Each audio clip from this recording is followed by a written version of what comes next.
We are so excited to be here in Boerne, Texas at Reid Thomas Performance Horses. We have equestrian horses and exotics. Oh my goodness, I cannot wait to show you what's behind these gates. Come on, follow me.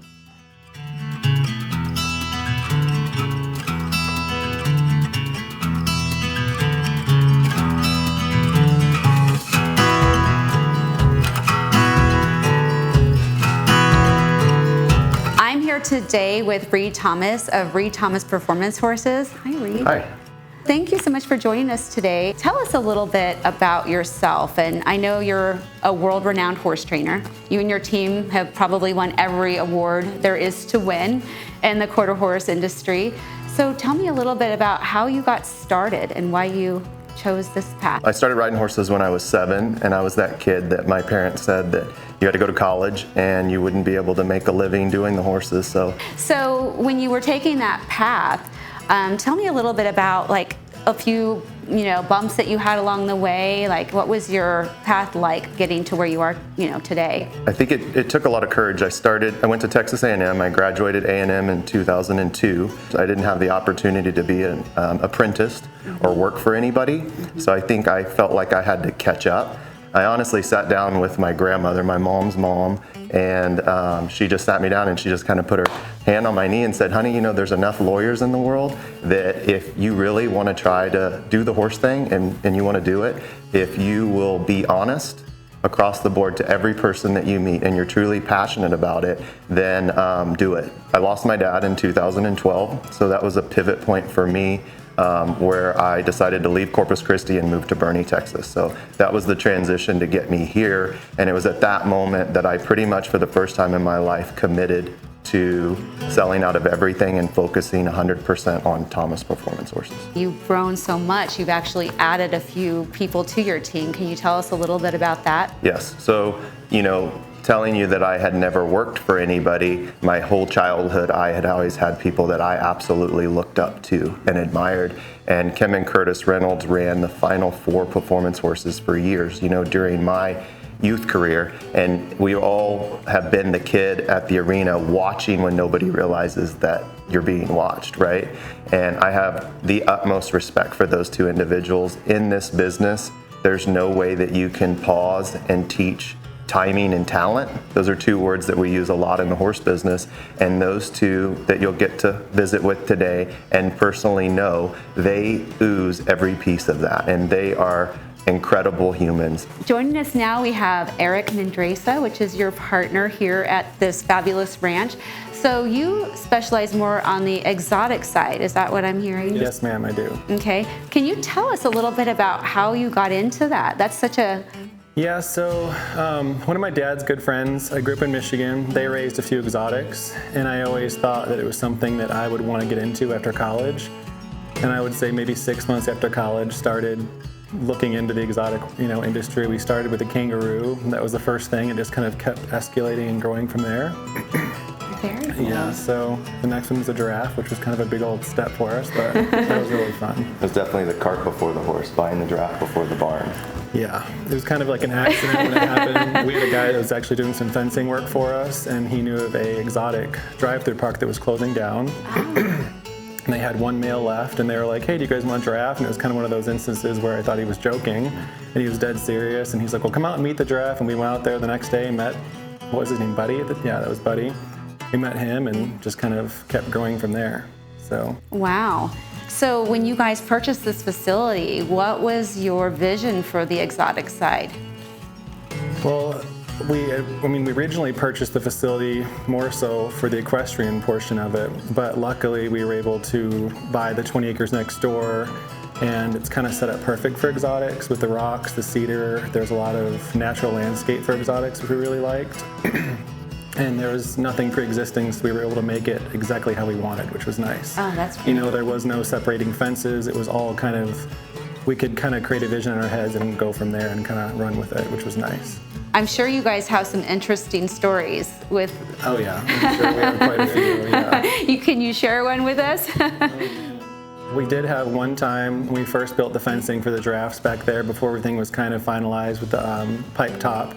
Theodore did get out one time.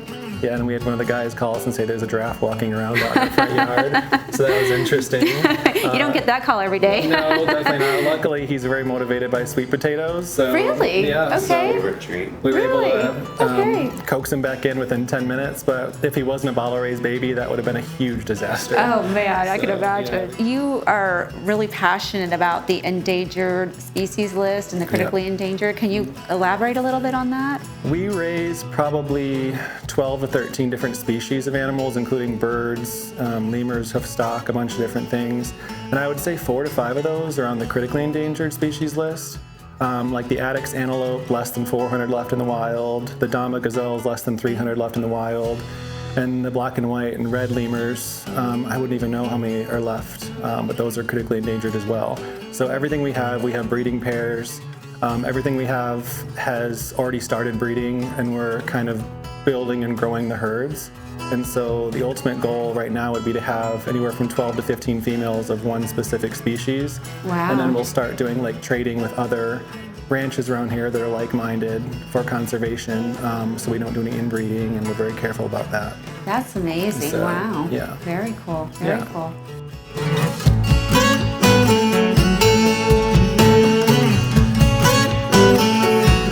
I'll just walk you back here and kind of show you where we keep some of our exotics. We kind of try to keep our exotics separate from the equestrian facility. That way it's two separate entities, and as you know, exotics can be a little dangerous, so we try to keep it separate so nobody can just kind of walk back here and stick hands in cages and that kind of stuff. This is a finger. So exactly, yeah. So we can start here. This is where we keep our ringtail lemurs. I like to compare them to raccoons with better motor skills. A lot of these, we don't try to breed these. We don't try to sell these. I would say more than half of these guys were given to us by just different people that have found us on Facebook or social media. People get these and kind of expect them to be kind of like a cat, something they want to keep in their house. And they are cute when they're babies, but as soon as they grow up and hit puberty, they kind of change. Personalities change. They kind of get a little bit aggressive. So I would not recommend these as indoor pets, although they are extremely cute and fun to watch. Definitely make sure you have an adequate facility and a lot of room for them to jump around and a lot of space for them to get around in. So who runs the roost here? The females are the hierarchy in the lemur troops. So we have one female, as you can see right there, and she's always the first to get the best food, the best treats. She definitely rules the roost. And Does she regulate what everyone else gets? She absolutely does. If she wants it, she's going to take it. There's no question about that. And so a lot of these are males in here, and we did have them neutered. That way we don't want to breed, and it kind of keeps their hormones at bay, and they don't want to bite or scratch or attack anybody, which is always a good thing. So. And they are loving those grapes. Oh yeah, anything sweet. We try to give them a lot of veggies. We give them about 2 to 3 cups of fresh fruit a day. They love grapes, they love bananas, they love marshmallows. What else do they eat other than? So Purina has a zoo line called Missouri, and they actually are monkey biscuits, which are kind of formulated all in one for them. And so it kind of looks like a giant piece of dog kibble. I'm sure you can see some on the sand in there. But they get free-fed those, and then the fresh fruit on a daily basis and fresh water. Awesome. Yeah, it kind of keeps them going.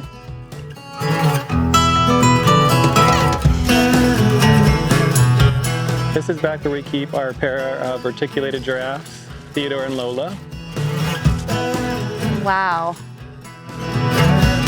So this is Theodore. This is Theodore. And how tall is he?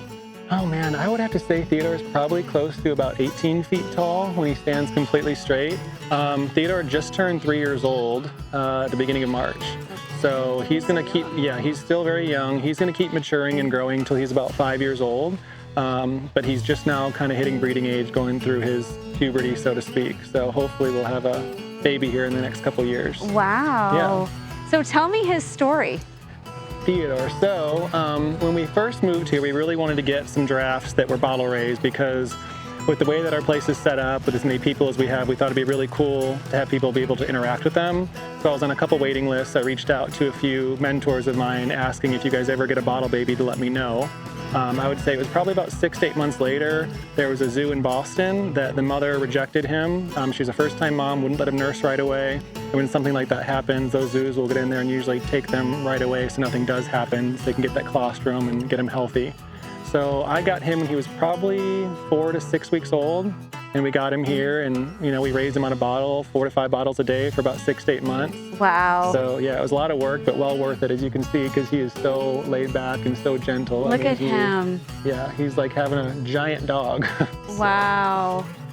And so then you also have a female. We do. Lola. Yeah, Lola. And so Lola is actually right behind you. Yeah, Lola's right back And there.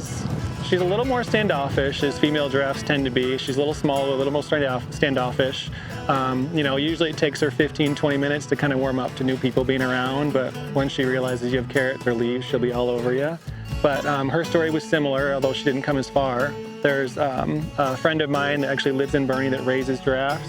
And same thing, I told him, if you ever come across a female that needs to be bottle raised, let me know. And about a year later, one of his females, it was her first baby, didn't quite take to the baby as well as he wanted. Wow. So he started on the bottle at the Fredericksburg Equine Veterinary Center, and we got her when she was, same thing, about 4 to 6 weeks, and started all over again. So, and she just turned 2. So these two will be mates? Correct. Okay. Yeah. Wow. And you can really see Theodore's height now. Look at those legs. Yeah. So is there any maintenance on their hooves? Yeah, so luckily with our ground, living in the hill country, it's very hard, very rocky. So naturally their hooves stay, kind of trimmed down. But we do have somebody that comes once a week to work with them and train them to put their feet up on pedestals. Really? That way, yeah, we can actually take a file and file their feet down if need be, which is nice. Because they're not running out on the plain like they would, just like horses. Yeah, okay. Correct. Wow. So, we don't really you don't like to sedate giraffes. You don't really like to trap them. They don't like to be contained. So she uses a method with a clicker, and they both put their feet up on a pedestal, and yeah, she's doing a great job. So I did have a question for you. Do you have anything set up for donations to help you guys with these animals? I don't, and a lot of people ask, so I think maybe I should set something up just to help offset some of the feeding costs and stuff, and then maybe that could even help accumulate more females for conservation efforts. But I don't have anything set up just yet. Just yet? Will you let us know? Yeah, I think that would be great. Yeah. I would love to be part of something like that. That'd be great. So over there in that top pasture, we have our red kangaroos and albino wallabies. In that middle pen right there, we have a little pool, and we have a pair of East African crown cranes. And then that butts up to the giraffe pasture. And then if you look all the way back behind the house, that's where we raise all of our hoof stock. So we have a herd of Dama gazelle, Addix antelope, wildebeest. Back on the other side is where we have our yearlings and babies, and then we have some random birds in that pond that were given to us for the last 2 years. People keep accumulating things, so yeah. And then obviously lemurs, and then dwarf ponies roaming all over the ranch.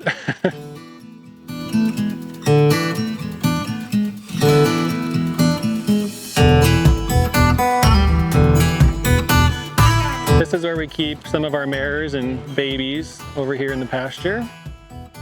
Wow. So how many mares do you breed every year? It kind of depends, but I would say anywhere from 5 to 10 is usually the majority that we do. I like to keep a very small breeding operation, small scale, so I can kind of keep an eye on everything. Next year, I think we have 14 coming, but oh wow, that's going to be that's a rarity. So you had a horse, you own a horse that made the finals last year, or the top. Yeah, I had a 3-year-old stud last year with Trevor Dare that made the finals at the NRHA Futurity, which was a pretty cool deal. Yeah, we had a really cool opportunity, and we still have him. Trevor's going to continue to show him in the Derby stuff this year, and we'll just kind of see what happens.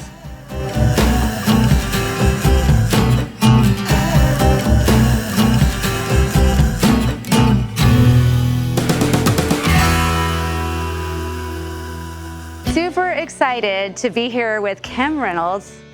We go way back. Yes, I've always been a big admirer of yours. She has so many accolades and has done so well with the quarter horses, with your youth, your amateurs, and you as yourself has done so much. Thank you. So we're excited to be here, and I think, oh, well, hello. And introducing Curtis, her husband.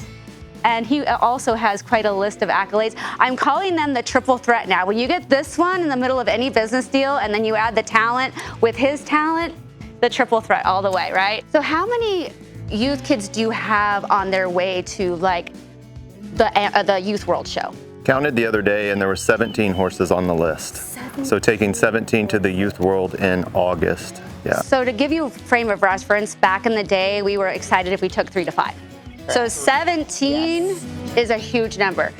That's so great. And do you have any clients that have a kid, an amateur, and a select family all showing at the same time? So to answer your question, no. We have a select with an amateur, and then we're growing between the age of 0 to 3 years of age. So almost. We have a fair amount of mother-daughter. Ah, that's great. To the that's youth really to great. amateur. It is a very costly sport, you know, it takes a lot. And so you definitely goal path and goal plan with these people, because you want first and foremost to be able to take care of the welfare of the horse. And with that being said, all of our goals of winning come second to that. So once we're able to accomplish that for a customer, then we try to dissect when they want to go, what they want to do. And you know, we've talked a lot about showing today. There's some people who come and ride here and maybe go to one horse show a year because of the budget and because of what it takes. But it's all about sitting down and making the best plan for horse and rider. That's so great. That's so great. So then you know, like even like when you think about athletes, because these are athletes, like, okay, this horse has about 3 shows a year in them. You can match up those. That's so great. I love that. When to peak them, you know, I think Curtis and I and Kim are very much believers that, you know, Curtis is a big basketball guy. And so if you tried to play your 100% every day, then you are going to sprain something, injure something, you're going to have nothing left. So our job is to basically have a relationship with something that has no verbal communication. So we're trying to read it. You know, part of our morning was spent with our vet learning some things about these guys. And so our job as horse trainers and mentors is to first, I really truly believe, be the voice of the horse. So let's talk about your days for a minute. So people think of this as such a glamorous sport and, oh, you guys get to ride horses all day. Aren't you lucky? Tell us a little bit about what your day actually looks like. You know, the mornings usually start out with giving the meds to the horses, making sure the boys know what they have to do for the day, making a plan with the horses that are going to be ridden. How long do we have before the next horse show, and what do we need to do to improve on maneuvers? Turning horses out, then giving lessons during the afternoon, and then bringing horses in. Then that's kind of it. A lot of the horse shows that we go to, there'll be 3 arenaing at once, you know. So when I was a one-man band, you know, I was always keeping one customer happy in horse while I was disappointing 2. So the kind of amazing part about the triangle that we have is we are truly able to be 3 places at once. And it has been so nice to provide that level coaching and service, you know. And now they all trust us, so they don't say, most of them say, oh, I have to have Reid. You know, they're good with wherever we go. Because you're basically, like you said earlier, you have the plan. Yes. You know what the goal is, and so you guys can direct them. We complement each other so much. Like his strengths are our weaknesses, and our strengths are his weakness. And we learn from each other. We have fun, and we have great horses. So let's talk about your accomplishments, because you guys are all so accomplished, and I think you're so humble to stand here and talk to me about this today. But starting with you, Curtis, like, what do you think, obviously, other than Cassie, your beautiful daughter, what do you think your biggest horse accomplishment to date is, and what's your next one, hopefully coming up? I think watching her win. Aww. That's a great answer. That was awesome. I love that. And then I would like to see the amateurs and the youth kids win. He gets so nervous when they show. More than you do yourself? Oh, yeah. Absolutely. Yeah. Oh, yeah. You know, I think at the level that Curtis, and he might not say it out loud, but he is there's such wisdom there and such a perfectionist that we all wake up hungry for that one that has the shot. And I think it's so fun, because I think if you watched us at a horse show walk circles, walk backwards, walk some weird pattern, you know, before something special happens, but we are getting to watch almost through a lens that horse and that rider make everlasting memories that they remember for a lifetime, you know. And Curtis and I said it a minute ago, we even have one of the customers that I started helping, her brother is now come and doing an internship with us. so He lost his great. father last year, and I said, walking up to the arena, I was like, there's moments right now that he'll remember and reflect on for the rest of his life because of what these horses are teaching. He's not a rider. He doesn't want to ride. He has no desire to ride, but still interacting around it, I feel like he's had a blast. Yeah, well, he you guys really are awesome. has. How could he not? He's learned a lot in a short time. Yes, he has. Has he? Yes, he has. From learning how to start a chainsaw to I mean, it was meant to be. This is what was supposed to happen. Yeah, and the horses are, like you've said, and just how I know you, the horses are the common denominator that has brought all that together. So to try to put into words how special it is and the relationships that it forges and develops, I never can. All I can tell you is I wouldn't be where I am today without these amazing creatures. I wouldn't be the person I am today. I was a little bit of a shit as a kid, you know, and my parents had to restrict me from a horse show when I talked back. So it gave me something to care about, to then, if they needed to take it away from me, for me to have respect for that. And so I'm forever grateful for all of them. So I so appreciate you guys' humility. You're not going to tell me how many amazing world champions, Congress champions, NSBA champions, the list goes on. I think you guys have won pretty much everything in every possible event. So since we're not going to talk about that, can I ask you a different question? Yeah. How about, what's that special horse? That horse you've had over your lifetime, we all have one. What is your special horse? Mine is Big League Potential. Tell us about Big League Potential. He was, when we first got him, he was a little bit of a shit. And once we got through that, he was the most fun horse I've ever shown. And the year I was reserved the first year I showed him, and the next year I won it. And Rusty Green told Curtis, he said, I don't think I've ever seen a hunt seat ride like that in my life. Wow. I mean, he was just special. You could use your feet. You didn't have to go to your hands. You could put his body any way you wanted to. And then he won the Congress. I won the Congress on him. 4 times. Was it 4? Wow. Five Senior times. twice. Senior Senior twice. and maturity twice. Maturity twice, and the limited. Yeah, twice. Wow. Yeah, he was special. Usually they have typically, a good 2 years in them. So to get 5 out of a horse is pretty amazing. He was amazing. Wow. And then there's a picture in the house when I did win the world, and they put that around his neck, and I went to do my victory lap. He went, woo! I was still Just wanted to smiling. show you he still had it in him. I was still love it. smiling. Yeah. Wow. Wow. What about you, Reid? Who's your special horse? As you were asking Kim that, I was trying to think, and I think I would give the credit to a horse named Don't Skip My Charms. His barn name is Chester, and I bought him from Chad Evans as a 5-year-old. Without having Brittany, who I started teaching at 7, come ride him. So I had ridden with her long enough to think that it was the right match. And there's horses that have come before and after him, but he is still alive, 18 years old now. And so we've had a show career between 5 years of age all the way up till last year we retired him. And he did things for us and came to the party at all the right moments. And she won tons of stuff with him, from the Congress, I think 5 times, reserve at the World Show 2 times. But he just always will set in my head, as I hope, as I bring the next generation of horses along, that I end up with more Don't Skip My Charms. I love it. I love it. And Curtis, your special horse? I would say show horse wise, that would be Sonny's Black Gold. Ah, I remember that horse. Yes. I mean, everybody would come in to watch him show. Yeah. And that was a you could special hear horse. a pin drop when he showed him Yeah. Western riding. That's right. I remember when I didn't even know the horse, and at the Youth World, I just happened to be walking up top, and I saw him, and I stopped and watched. I mean, it was amazing. Isn't that awesome? I don't know if I've seen a horse change leads like that to this day. Yeah. He was amazing. And As a kid, Red Hot Zip was my other one. Yeah. That was owned by the same person that owned Yes. Sonny. The hares that Curtis worked Yes. Then I would say horse wise, my 2 rope horses over there. Your 2 rope horses Because over they, there. for. What about Levi? and Levi.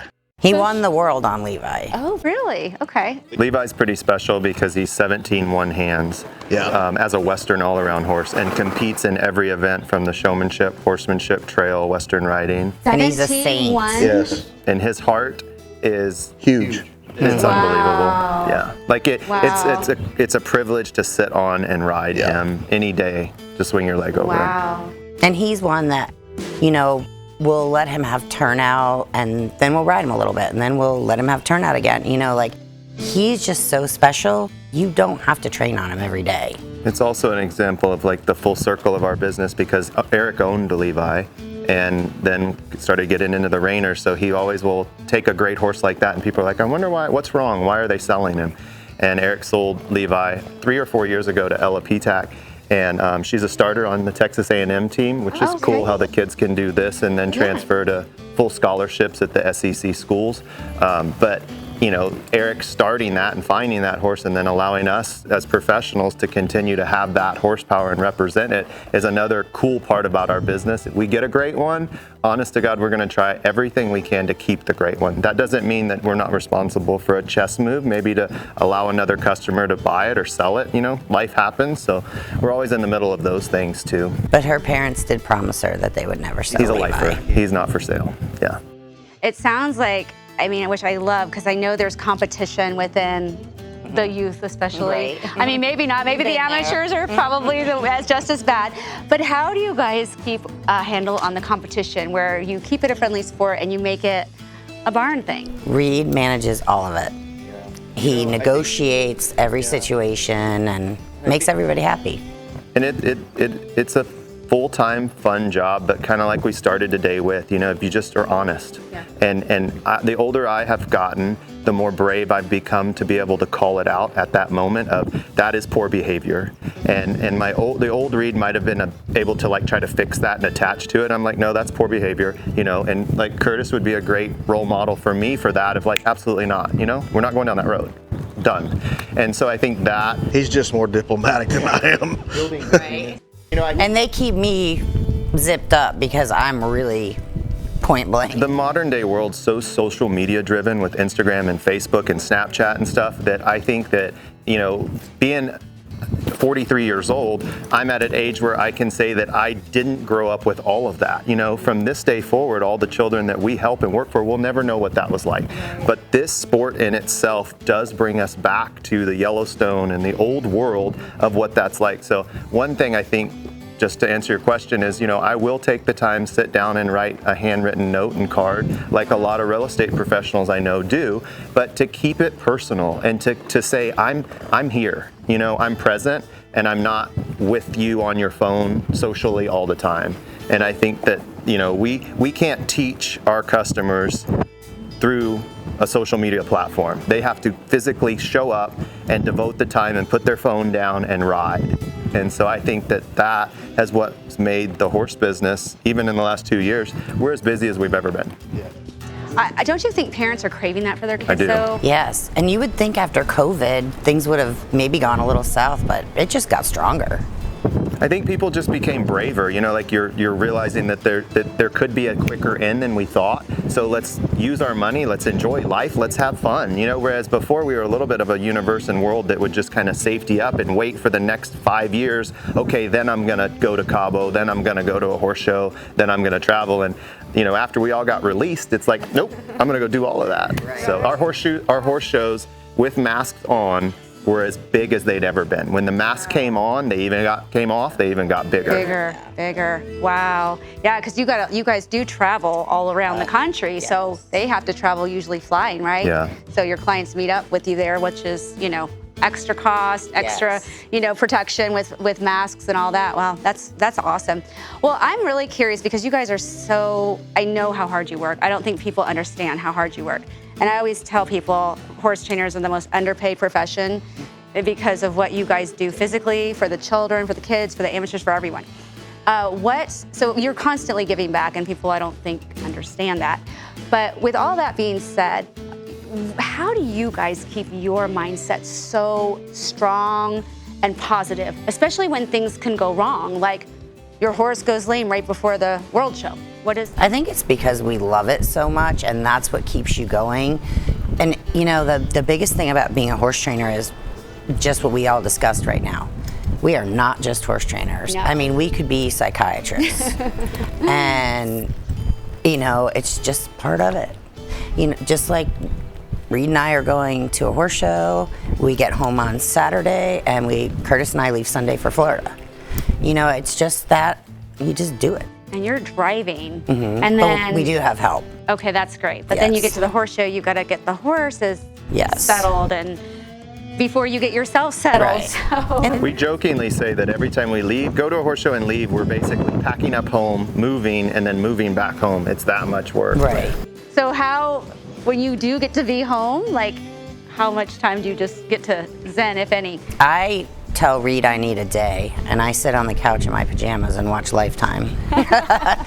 Just so I don't have to think about anybody or anything.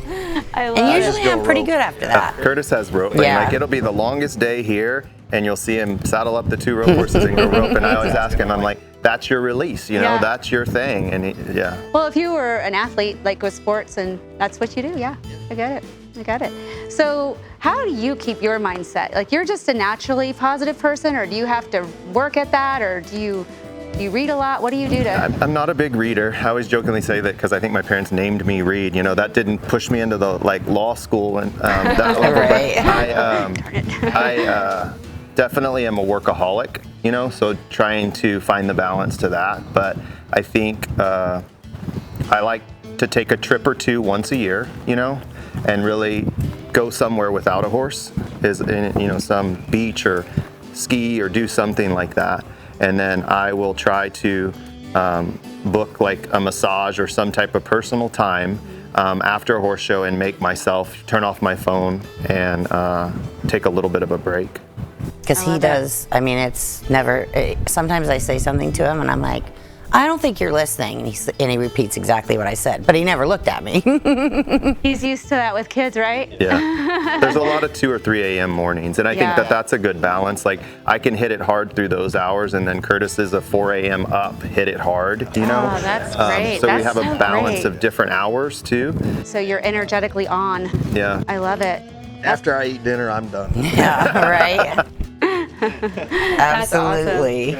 So any last thoughts that you want to share with our viewers about your program or We're in anything? Boerne, Texas, you know. We think the world of Stephanie, and if anybody Yes, we would like do. to reach out to us, come pet a giraffe or hang out with horses.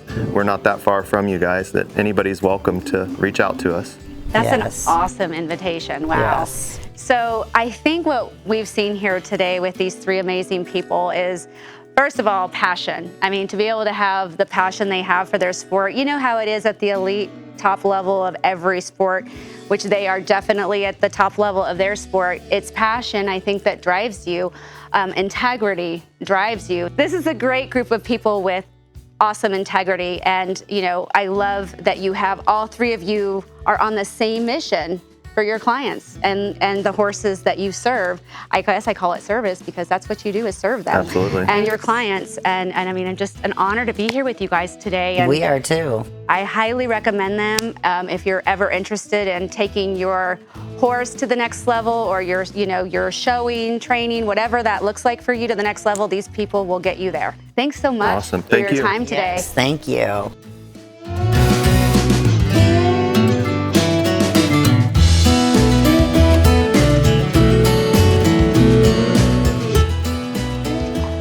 Thank you so much for joining us today here at Reid Thomas Performance Horses in Boerne, Texas. What an exciting day to get to see all these exotic animals and these lovely animals, these horses that they have here. If you want to follow them, just check out the link below, and thanks so much for watching.